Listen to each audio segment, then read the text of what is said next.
Muito bom dia, meu irmão, minha irmã. Mais uma vez nos reunimos nesta quarta-feira da 9ª semana do Tempo Comum para escutarmos o Evangelho do dia de hoje.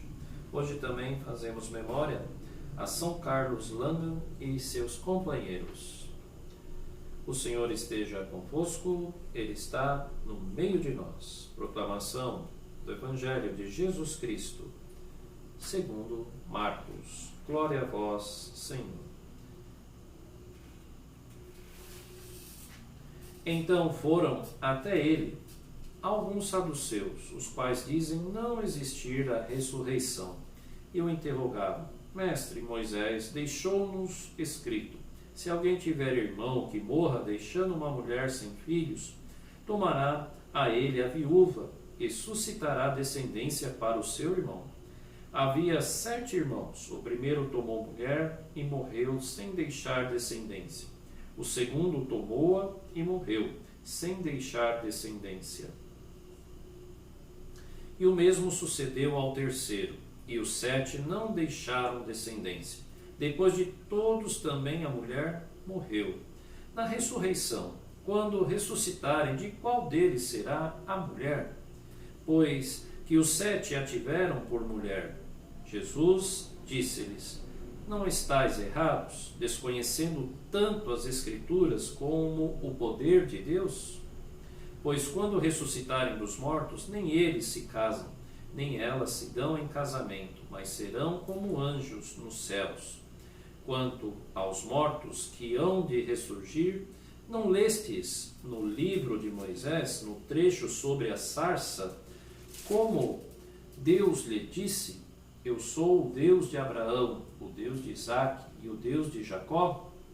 Ora, ele não é Deus de mortos, mas sim de vivos. Estais muito errados. Palavra da salvação. Glória a vós, Senhor.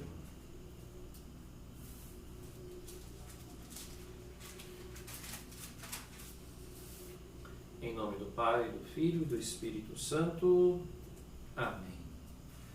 Nós damos sequência, então, nesta 9ª semana, ao Evangelho que retomamos, de Marcos, capítulo 12. Hoje, do versículo 18 ao 27, nós temos aqui a presença dos saduceus, né? Quem eram os saduceus? Judeus também, que seguiam, de certa forma, né, a religião dos judeus, né, estabelecida na lei de Moisés, né? Porém, os saduceus são muito conhecidos por aqueles que não admitiam outra vida depois da morte, né?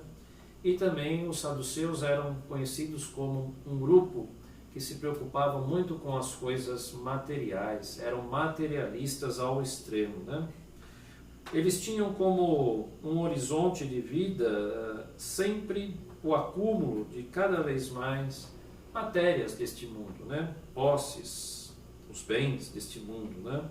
E tudo isso também para eles resultava: quanto mais ter, mais poder também eles tinham, e consequentemente os saduceus gostavam muito de privilégios também em relação às outras camadas da sociedade de Israel. Jesus então aproveita tanto agora para novamente ensinar os saduceus e também os fariseus, que insistem em pegá-lo em alguma palavra, né, que para acusá-lo e prendê-lo, né, num grande ensinamento, né. Esses acreditavam, por exemplo, os fariseus, que existia uma vida, né, após a morte, ou seja, acreditavam na ressurreição. Só que eles imaginavam também esta ressurreição como um retorno à vida terrena em condições de total bem-estar, por também acharem que era um grupo muito acima, privilegiado em relação aos outros grupos da sociedade de Israel e suas castas, né? As suas camadas, né? Ora, nós temos aqui então tanto os saduceus, que não acreditam na vida eterna, e fariseus, que acreditam na vida eterna, mas ambos, mesmo em contradição, não têm um real sentido do que significa viver esta vida eterna ao lado de Deus. Por isso Jesus ensina a estes dois grupos, né, a partir de uma pergunta de que um irmão se casou, morreu, a mulher ficou, depois 7 irmãos, e nenhum gerou uma descendência, né? E por fim também morreu a mulher sem gerar nenhuma descendência, nenhum dos 7 irmãos. E quem será esta mulher na vida eterna? Jesus dá um puxão de orelha, né, e diz também para eles naquele tempo, mas também para muitos destes, né, que vocês não conhecem, ignoram a Escritura, né? Muitos ainda ignoram a Escritura ou se dizem conhecer muito a Escritura, mas não sabem dar sentido ao que verdadeiramente a palavra da Escritura nos garante. E principalmente a partir do Evangelho, dos Evangelhos, a palavra do Cristo, todos os ensinamentos. E é claro, este também da vida eterna. A vida eterna que Cristo conquistou para cada um de nós e prometeu para cada um de nós, virá por uma vida de transformação da qual vivemos nesse mundo para nos voltarmos totalmente à vontade de Deus. Lá não há uma necessidade de uma reprodução, né, de uma descendência, não há uma necessidade de uma sexualidade para gerar vida, mais vida. Não, muito pelo contrário. Nós acreditamos e também vemos muito isso no nosso catecismo da Igreja Católica, que a vida que cada um de nós recebe neste mundo é uma vida única para a vida eterna. Nós não podemos acreditar e nos fazermos aqui pessoas que vão morrer, vão viver bem neste mundo, aproveitando de tudo, tendo poder, regalias e tudo mais que pode oferecer à custa dos outros, porque para se ter prazer neste mundo e também bem-estar é preciso ali explorar a muitas pessoas. Nós sabemos disso, é assim que a sociedade, principalmente capitalista, funciona, né?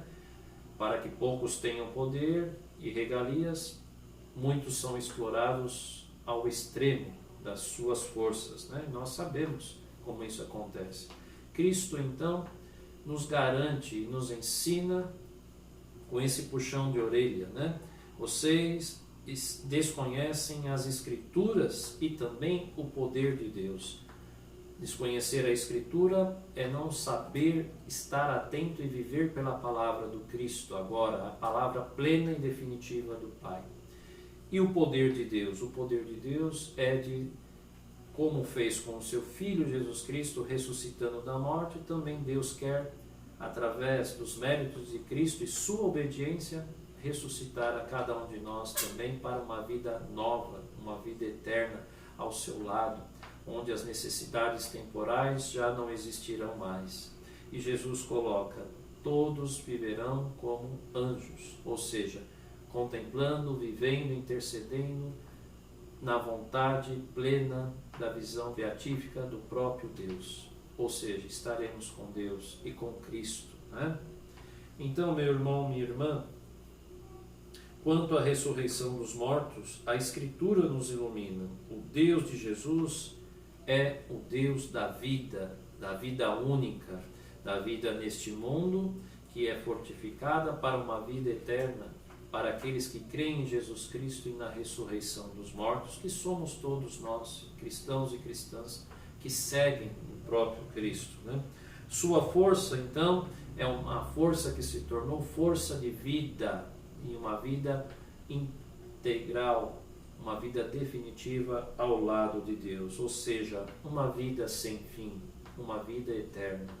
E peçamos a Deus, então, através de Cristo, que possamos cada vez mais compreender a Escritura e não nos prendermos às coisas deste mundo, e levarmos o nosso coração e a nossa esperança de acordo com a palavra de Cristo em nossos corações. É escutando que se chega à fé para cada um alcançar a vida eterna prometida por Cristo nosso Senhor.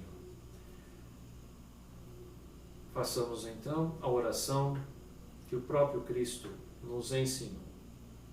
Pai nosso que estais nos céus, santificado seja o vosso nome. venha a nós o vosso reino, seja feita a vossa vontade, assim na terra como no céu. O pão nosso de cada dia nos dai hoje, perdoai-nos as nossas ofensas, assim como nós perdoamos a quem nos tem ofendido. E não nos deixeis cair em tentação, mas livrai-nos do mal. Amém. O Senhor esteja convosco, Ele está no meio de nós. Pela intercessão da bem-aventurada Virgem Maria, de São José e de São Bento, e hoje também de São Carlos Lango e seus companheiros, desça sobre cada um de vós a bênção de Deus Todo-Poderoso, Pai, Filho e Espírito Santo. Amém. Que possamos todos, meus irmãos e irmãs, correr ao encontro de Cristo e desejar sempre a vida eterna que Ele conquistou para cada um de nós. Ó Senhor, para vós eu levanto os meus olhos. Fiquemos em paz, fiquemos com Deus.